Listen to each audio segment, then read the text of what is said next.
বিধান দিলেন إذ قربا قربانا فتقبل من أحدهما ولم يتقبل من الآخر আল্লাহ পাক রব্বুল আলামিন ঘোষণা দিলেন তোমরা দুই ভাই দুইটা কুরবানি করবা। হাবিল হলো ফসলের চাষাবাদ করতেন, কাবিল কিছু ফসল আল্লাহর রাস্তায় রেখে আসলেন, আর হাবিল মেষ চড়াইতেন অর্থাৎ বকরি লালন পালন করতেন। হাবিল বকরিটাকে জবাই করে পাহাড়ের উপরে রেখে আসলেন। আল্লাহ পাক রব্বুল আলামিনের ঘোষণা মতে তারা দুইজন যখন কুরবানি করলেন ফাতুকুব্বিলা মিন আহাদিহিমা ওয়া লাম ইউতাকাব্বাল মিনাল আখার, আল্লাহ পাক রব্বুল আলামিন একজনের কুরবানি কবুল করলেন আর একজনের কুরবানি কবুল করলেন না। অর্থাৎ হাবিলের কুরবানিটা কবুল করলেন, কাবিলের কুরবানি কবুল করলেন না। যার কুরবানি কবুল করলেন না সে রেগে উঠে বলল ক্বালা লা আকতুলান্না, এ হাবিল আমি হয়তো আমার কুরবানি আল্লাহ কবুল করে না, এর মানে আমি আমার বোনকে বিবাহ করতে পারবো না। তাহলে শুনে রাখ, তুই যদি জীবিত থাকিস আমি আমার বোন ইকরিমাকে আমি বিবাহ করতে পারবো না, তোকে আমি অবশ্যই তোকে আমি হত্যা করব। ক্বালা লা আকতুলান্না, অবশ্যই তোকে আমি হত্যা করব। কবুল হয়নি তো হইছে কি? আল্লাহ কবুল করে নাই, হয়েছে কি? আমি তোকে হত্যা করে ফেলে দেবো, তাহলে বিবাহ করবে কি আমার বোন? এই কথা বলার পর হাবিল উত্তর দেয় ক্বালা ইন্নামা ইয়াতাকাব্বালুল্লাহু মিনাল মুত্তাকিন।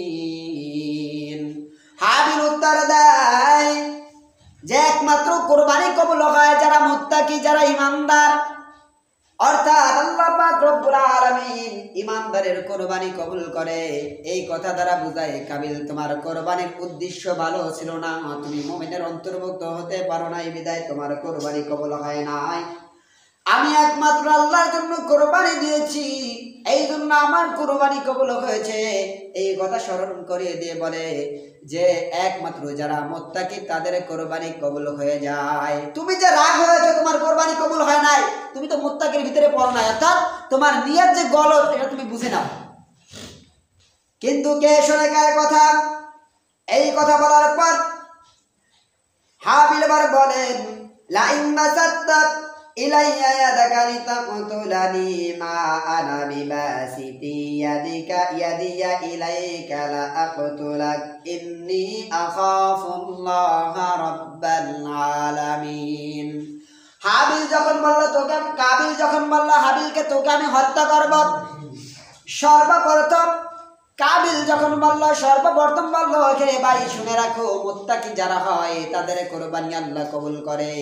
তবে আরেকটা ঘোষণা শুনে রাখো, তুমি যদি আমাকে হত্যা করার জন্য আমার দিকে হাতকে প্রসারিত করো, লম্বা করে দাও, আমি হাবিল আমার হাতকে হত্যা করার জন্য তোমার উপরে প্রসারিত করব না। তুমি যদি এক কথা, তুমি যদি আমাকে হত্যা করো আমি তোমাকে হত্যা করব না। কেন করব না? এই কথা আবার বলে যে তুমি যদি আমাকে হত্যা করো, হত্যা করার জন্য তোমার হাতকে প্রসারিত করো, তোমার হাতকে লম্বা করো, আমি হাবিল তোমাকে হত্যা করার জন্য আমার হাতকে আমি প্রসারিত করব না।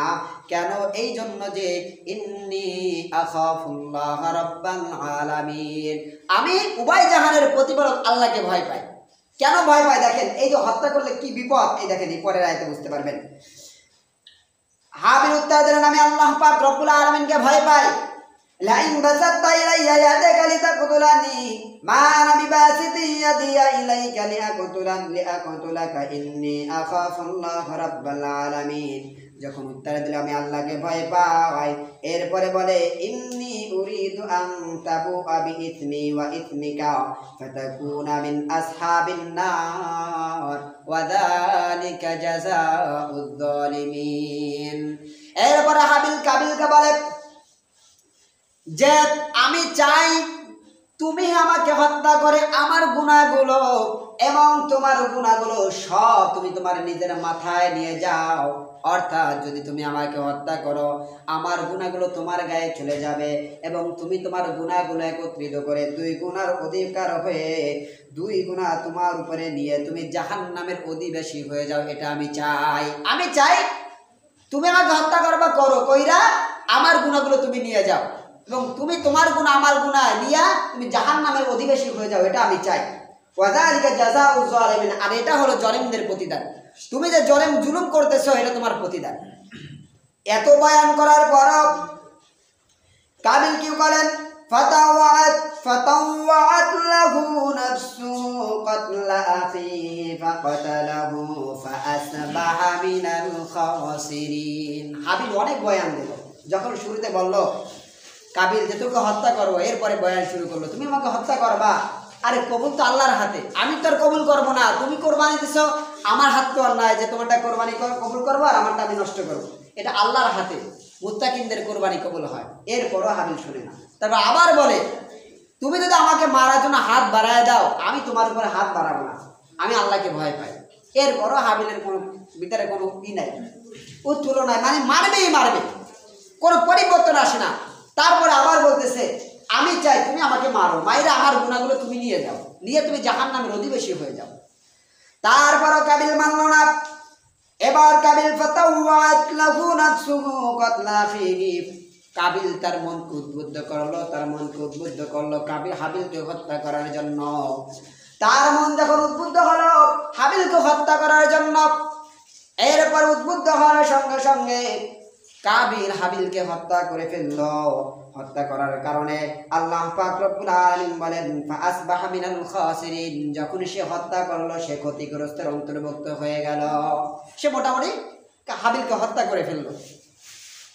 এরপরে হাবিলকে হত্যা করার পর ওই জামানায় তো সর্বপ্রথম মৃত্যু, এখন কি মারা গেল না কি করলো তো জানে না কাবিল, খালি দেখলো যে আমার ভাই একটু আগে আমার সঙ্গে বক বক করছিল, এখন আর কথা কয় না, তাইলে মনে হয় আমার ভাই কোনো একটা জায়গায় চলে গেছে, যেহেতু এতক্ষণ কথা বলছে এখন কথা বলে না, তাহলে আমার ভাই মনে হয় বেঁচে নেই, এইটাই মনে হয় মরার আলামত।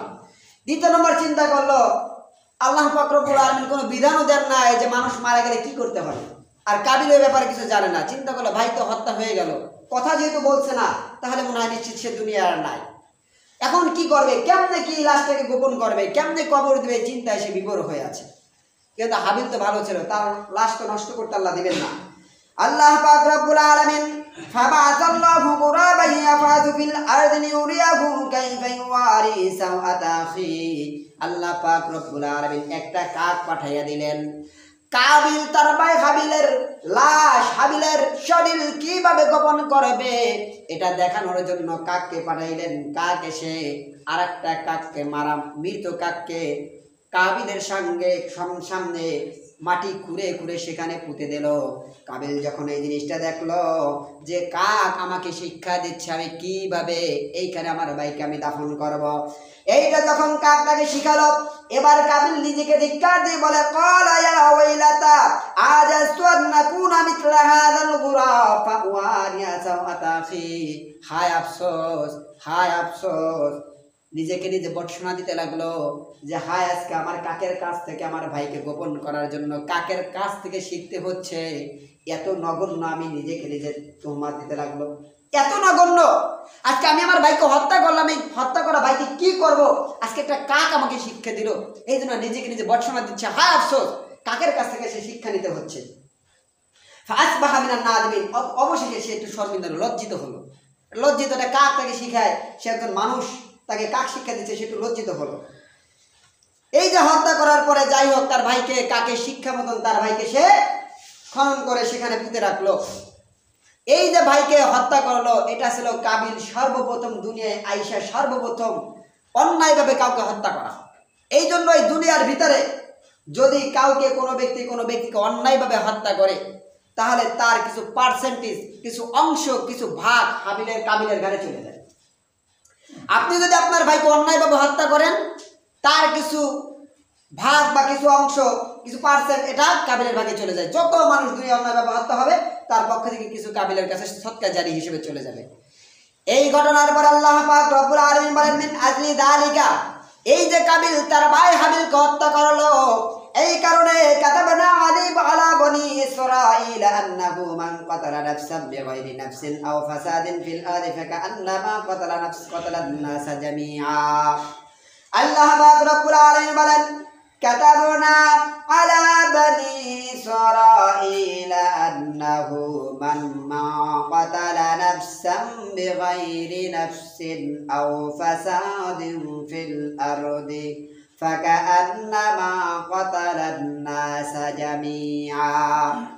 এই কারণে বনি ইসরাইলের এই বলে ঘোষণা দিল যে তোমাদের মধ্যে থেকে যদি কোনো ব্যক্তি অন্যায়ভাবে কাউকে হত্যা করে, অর্থাৎ ওই ব্যক্তির কোনো রাগ নাই, কোনো গোচ্ছা নাই, কোনো সমস্যা নাই, একবারে বিনা কারণে যদি কোনো ব্যক্তিকে হত্যা করে, সে যেন তামাম পৃথিবীর মানুষকে হত্যা করে ফেললো। আল্লাহ পাক রব্বুল আলামিন আরো বলেন ওয়ামান আহইয়াহা ফাকাআন্নামা আহইয়ান নাসা জামিআ। আর যদি কোনো ব্যক্তির জানকে রক্ষা করলো, একজন ব্যক্তি বিপদে আছে, আপনি দৌড়ে গিয়ে তাকে বিপদ থেকে উদ্ধার করলেন, আল্লাহ পাক রব্বুল আলামিন বলেন আহইয়ান নাসা জামিআ ফাকাআন্নামা আহইয়ান নাসা জামিআ। যদি কোনো ব্যক্তির জানকে রক্ষা করে, কোনো ব্যক্তির বিপদ থেকে উদ্ধার করে, আল্লাহ বলেন সে যেন তামাম পৃথিবীর মানুষকে উদ্ধার করলো। চিল্লায় কোন সুবহানাল্লাহ। এই জন্য আমাদের একটু মানুষের উপকার করতে হবে। কেউ বিপদে আছে, দেখতেছেন এমন বিপদ, লোকটা মারা যেতে পারে, আপনি চিন্তা করেন মারা যায়, যাক আমি আমার পত্নী। আর এখন আরেকটা মুসিবত, আপনি দেখছেন একজন ব্যক্তি অ্যাক্সিডেন্ট হয়ে মারা গেছে, আপনি তার কাছে যাইতে পারতেছেন না, দেখছেন ছটফট করতেছে, তাও যাইতে পারতেছেন না, ভয়তে মারা গেলে দোষটা হবে আমার কেন। এবং যদি বিপদ হয়, এখন তো নিজের জান রক্ষা করা জরুরি নাকি? জান বাঁচানো কয় না, জান বাঁচানো ফরজ। এই জন্য ওখানে যাওয়া ঠিক না। আসলে তারপর উচিত যতটুকু সম্ভব নিজেকে সেফ রাইখা কাউকে উপকার করা। আপনি যদি একজনকে উপকার করেন, মনে করবেন আপনি তামাম পৃথিবীর মানুষকে উপকার করলেন। আর যদি আপনি একজন মানুষের জানকে রক্ষা করলেন, তামাম পৃথিবীর মানুষের জানকে রক্ষা করলেন, এটা আল্লাহ ঘোষণা দিচ্ছেন, তাহলে এর প্রতিদান কি কম হতে পারে বলেন? আপনি সমস্ত পৃথিবীর মানুষকে যদি আপনি হেফাজত করেন, তাদেরকে আপনি দান দক্ষিণা করেন, তাদেরকে যদি আপনি ভালোবাসেন, আল্লাহ তো অবশ্যই আপনাকে ভালোবাসবে। এই জন্য চেষ্টা করতে হবে। আয়াত থেকে বুঝলাম আমাদের একটু বেশি কি করতে হবে, মানুষদেরকে উপকার করতে হবে। এবার আসেন, যেহেতু একটা কথা আসলো যে কতলান নাফসা বিগাইরি নাফসিন আও ফাসাদিন ফিল আরদি, যে যদি কোনো ব্যক্তিকে অন্যায়ভাবে হত্যা করে, আমরা অনেকে জানি যদি কোনো ব্যক্তিকে হত্যা করে আমরা বলি কি শহীদ হয়ে গিয়েছেন। কি হয়ে গিয়েছেন? শহীদ। একটু ব্যাখ্যা দিই, আপনারা অনেক কিছু জানেন না, জানেন না। শহীদ দুই প্রকার। কয় প্রকার বলেন? কথা বলেন। দুই প্রকার। একটা হলো হাকিকি, একটা হলো হুকমি। একটা হলো হাকিকি, একটা হলো হুকমি। হাকিকি মানে বাস্তব শহীদ। আপনি যুদ্ধের ময়দানে গিয়েছেন, কাফেরদের সঙ্গে যুদ্ধ করেছেন, মুসলমানদের সঙ্গে না, কিন্তু খেয়াল করেন, আপনি কাফেরদের সঙ্গে যুদ্ধ করেছেন। এই যুদ্ধ আছে এখন? এই বাংলাদেশে যে যুদ্ধ হচ্ছে কি কাফেরের সঙ্গে? কথা ভালো করে বুঝবেন, যেটা আমি মুখ্য সময়টা আসছে বলে দিচ্ছি। কাফেরের সঙ্গে যুদ্ধ করতে গিয়ে যদি আপনি সশরীরে মৃত্যুবরণ করেন, ওটা হয় শহীদে হাকিকি, আপনি আসলেই শহীদ হয়েছেন, আল্লাহর কাছে এটা চলে গেছে। আর একটা আছে হুকমান শহীদ। কি শহীদ বলেন?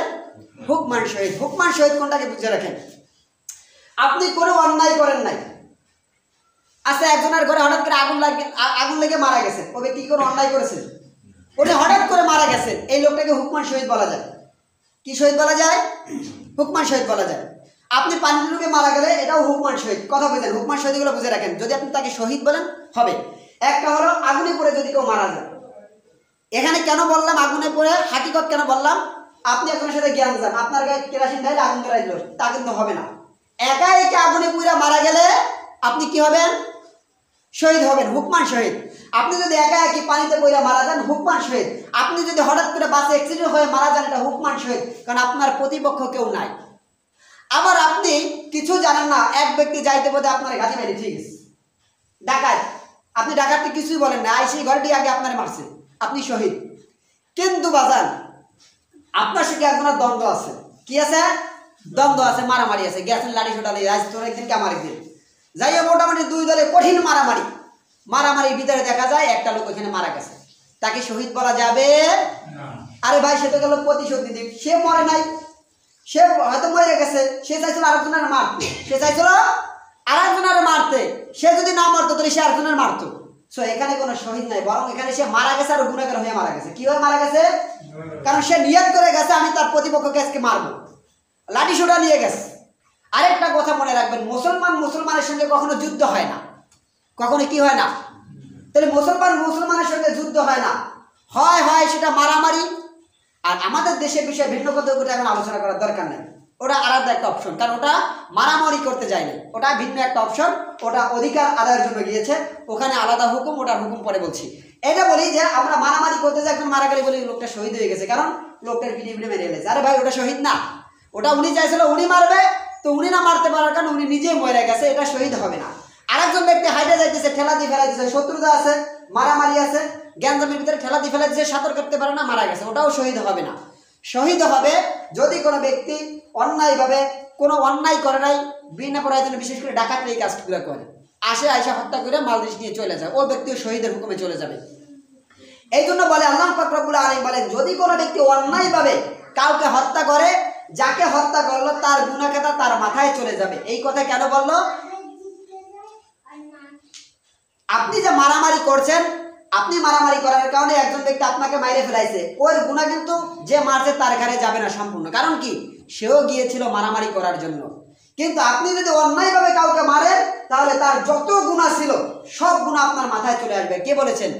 আল্লাহ পাক রব্বুল আলামিন বলেছেন যে যদি কোনো ব্যক্তিকে হত্যা করে, মান কাতালা নাফসান বিগাইরি নাফসিন আও ফাসাদিন ফিল আরদি ফাকান্নামা কাতালান নাস জামিয়া, সে সমস্ত মানুষকে হত্যা করলো।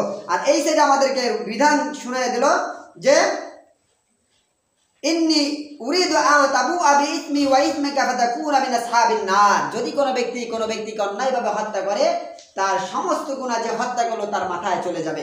এবার আসেন আমাদের ঘটনা মোটামুটি শেষ পর্যায়ে। এখন এই ঘটনা থেকে আমরা কি শিখতে পারলাম? এক নম্বর শিক্ষা হলো আমাদেরকে, দেখেন শয়তান সর্বপ্রথম যে ধ্বংস হয়ে গিয়েছিল তার প্রধান কারণ ছিল অহংকার। কি বলেন? অহংকার। এই জন্য অহংকার করা যাবে না, আমাদের অহংকার থেকে বাঁচতে হবে, অহংকার থেকে বাঁচতে হবে। অহংকারের বিভিন্ন ধরন আছে। আচ্ছা, এই যে বলা হয় যে মা আসফালা মিনাল কাবাইনি মিনাল ইযারি ফিন নার, যদি কোনো পুরুষের, খেয়াল করেন, কাপড় টাকনুর নিচে চলে যায়, টাকনুর নিচে, এই যে টাকনু আছে নিচে, যদি কোনো ব্যক্তি পুরুষের কাপড় যদি টাকনুর নিচে যায়, তার ওই অংশ জাহান্নামে দগ্ধ হবে। নাউজুবিল্লাহ। মা আসফালা মিনাল কাবাইনি মিনাল ইযারি ফিন নার, পুরুষের টাকনুর নিচের ওই অংশ যা কাপড় দ্বারা ঢাকা থাকে বা পায়জামা বা লুঙ্গি দ্বারা ঢাকা থাকে, তা জাহান্নামে যাবে। কেন যাবে? দেখেন, খেয়াল করবেন, যারা টাকনুর নিচে প্যান্ট শার্ট পরে বা লুঙ্গি পরে তাদের ভিতরে ভাবই থেকে আলাদা, আর যারা টাকনুর উপরে কাপড় পরে তাদের ভিতরে সুন্নতের একটা ভাব আছে, সে নামাজ পড়ে। আচ্ছা, কে টাকনুর উপরে কাপড়টা পরে? যার ভিতরে দিন আছে, যার ভিতরে নামাজ আছে, সে চায় আমি সুন্নতি অবস্থায় থাকি। প্যান্ট শার্ট পরা তো না জায়েজ না। প্যান্ট শার্ট পরতে কেন নিষেধ করা হয়? পেশাব করতে গেলে বসে পরা যায় না। আবার প্যান্ট শার্ট পরলে, এখন প্যান্ট শার্ট কেউ আছে এই তোমার প্যান্ট শার্ট বানায়, প্যান্ট শার্ট রেডিমেড কেনে, একেবারে পা বন্ধ ঝুলাই দিয়ে পরে। যারা প্যান্ট শার্ট পরে তাদের ভিতরে মোশান থেকে আলাদা, হার্টে মানে কি, আবার শু একটা পরে। আমি একদিন জুতা কিনতে গেছি, তো জিজ্ঞেস করতেছি এই জুতা জোড়া কেমন কি? বলে হুজুর এই জুতা জোড়া ভালো, মুড নিয়ে হাঁটা যায়। কি নিয়ে হাঁটা যায়? মুড। আচ্ছা, এই মুড শব্দটা যখন বলতে বুঝি নাই, পরে চিন্তা করলাম মুড মানে তো একটা অহংকার।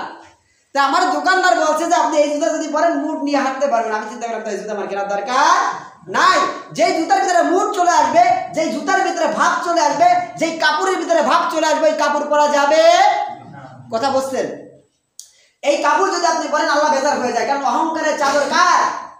আল্লাহর। বলেন অহংকারের চাদর একমাত্র কার? আল্লাহর। আপনি যদি সেই অহংকার দুনিয়ায় বসে করেন, একেবারে ধ্বংস হয়ে যাবেন, যেমন ইবলিস ধ্বংস হয়ে গেছে। 2 নম্বরে এখান থেকে আমরা শিক্ষা পাইলাম, আল্লাহ পাক রব্বুল আলামিন যখন ইবলিসকে বলল, হে ইবলিস তোমরা সিজদা করো, ইবলিস সিজদা করলো না। 1 নম্বর কথা হলো সিজদা করলো না। কয়টা সিজদা? বলেন।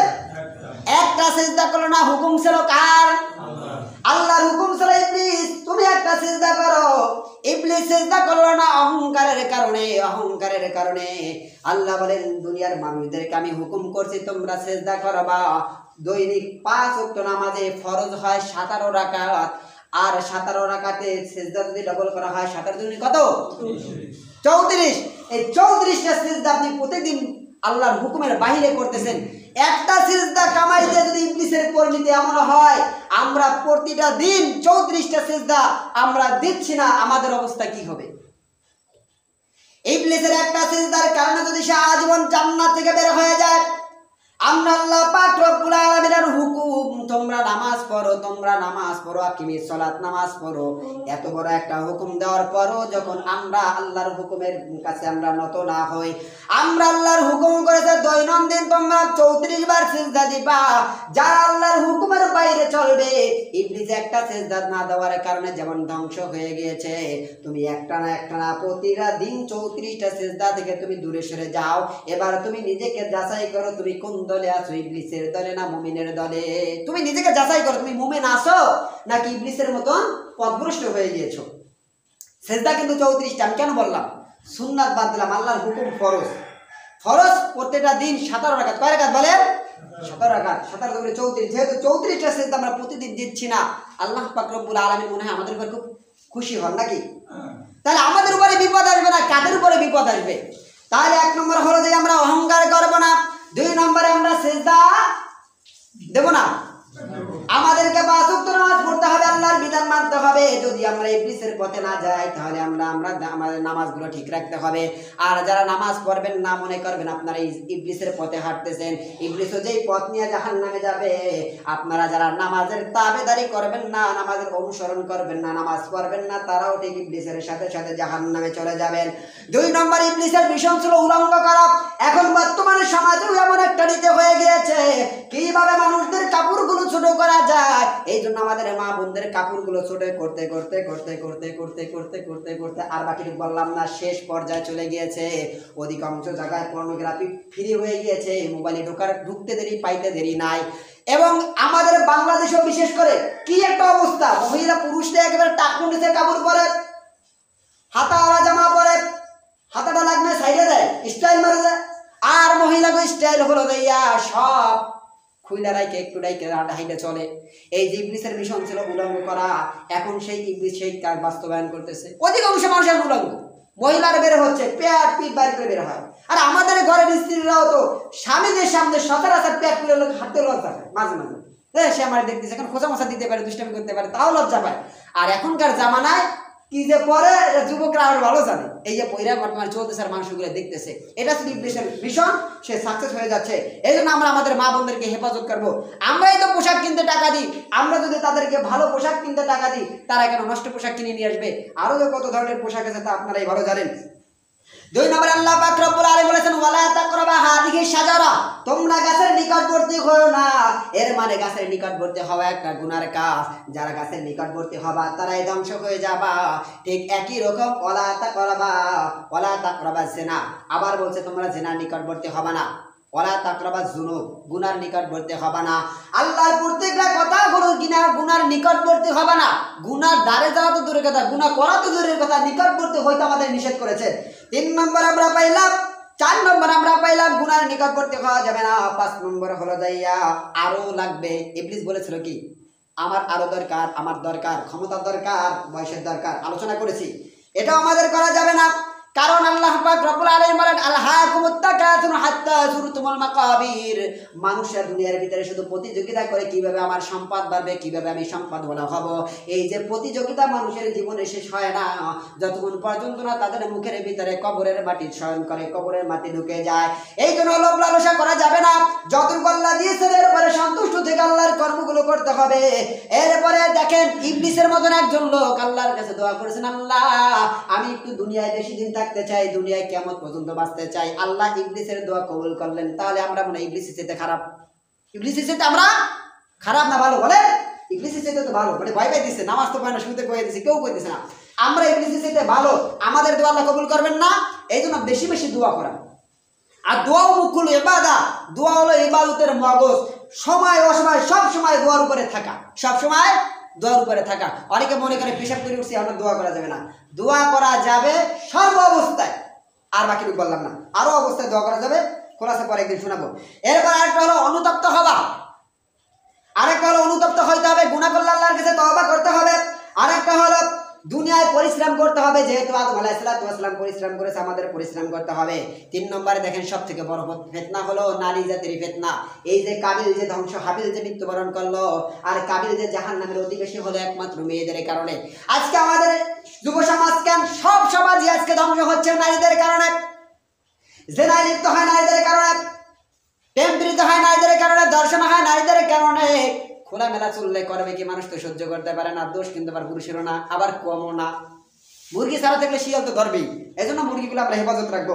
যাই হোক, আমাদের কি করা যাবে না, ফিতনা থেকে বাঁচাইতে গেলে আগে মেয়েদেরকে বাঁচাইতে হবে। কারণ ইন্না আউয়ালা ফিতনাতি মিন বনি ইসরাঈল কানাত ফিন নিসা, কারণ দেখেন বনি ইসরাঈলরা ধ্বংস হয়েছিল একমাত্র মহিলাদের কারণে। কাদের কারণে? মহিলাদের কারণে। সবচেয়ে বড় কথা পাইলাম, ইবলিসও দেখে নাই, সে সর্বপ্রথম দুনিয়ায় ফিতনা দিয়েছে মহিলাদের কারণে। এই যে ইহুদি বংশ ধ্বংস হয়ে গেছে একমাত্র মহিলাদের কারণে, বনি ইসরাইল ধ্বংস হয়েছে মহিলাদের কারণে। আর এই মহিলারা জাতি হলো আমাদের ঘরে ঘরে ঘরে ঘরে আছে। এখন যদি আমরা আমাদের সন্তানদেরকে ভার্সিটিতে পাড়ায় আর যদি কোন দিন ফোন না দিই, সে যদি কামাই রোজগার করে, চিন্তা করি ওখান থেকে টাকা পাঠায়, কোথা থেকে আসে আল্লাহ ভালো জানে। মহিলা মানুষ পড়তে গেছে আবার টাকা পাঠায়, এরকম করা যাবে না। আমাদের সন্তানদেরকে আমাদের হেফাজতে রাখতে হবে, আমাদের মা জাতিকে পর্দায় রাখতে হবে, তাহলে আমরা গুনাহ থেকে এবং বিপদ থেকে কেন সমস্ত ফিতনা থেকে আমরা বাঁচতে পারবো। আমাদের কাজ হলো আমরা আমাদের মেয়ে জাতিদেরকে হেফাজতে রাখবো। আল্লাহ পাক রব্বুল আলামিন যতটুকু আলোচনা করলাম আমাদের সকল উক্ত আলোচনার উপরে আমল করার তৌফিক দান করুক। বলেন আমিন। ওয়া আখিরু দাওয়ানা আলহামদুলিল্লাহি রাব্বিল আলামিন। যারা সুন্নাত